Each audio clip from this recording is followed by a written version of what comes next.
ইরানের পতাকাবাহী একটি কার্গো জাহাজে ভয়াবহ হামলা চালিয়েছে যুক্তরাষ্ট্রের নৌবাহিনী। এতে জাহাজটি বিকল হয়ে যায়। এরপর জাহাজের নিয়ন্ত্রণ নেয় তারা। এ জাহাজে হামলার একটি ভিডিও প্রকাশ করেছে মার্কিন নৌবাহিনীর সেন্ট্রাল কমান্ড। এতে দেখা যাচ্ছে প্রথমে জাহাজটিতে সতর্কতামূলক বার্তা পাঠানো হচ্ছে। এরপর এটি লক্ষ্য করে মিসাইল সদৃশ কিছু ছোড়া হয়। হামলার সময় ইরানি জাহাজটি উত্তর আরব সাগরে অবস্থান করছিল।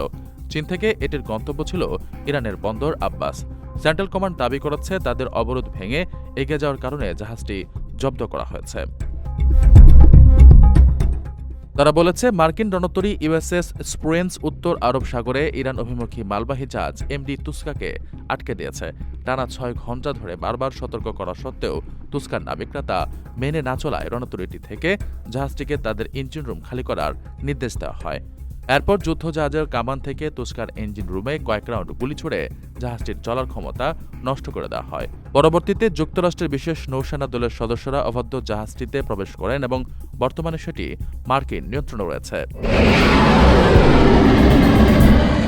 আপনার স্বপ্নগুলো আকাশ ছুবে প্রবাসীর হেলিকপ্টারের মাধ্যমে। বিয়ে, জন্মদিন অথবা যে কোনো বিশেষ প্রয়োজনে হেলিকপ্টার ভাড়া করতে যোগাযোগ করুন স্ক্রিনে দেয়া নাম্বারে। প্রবাসীর হেলিকপ্টার, নিরাপদ ও সাশ্রয়ী বাহনের বিশ্বস্ত নাম।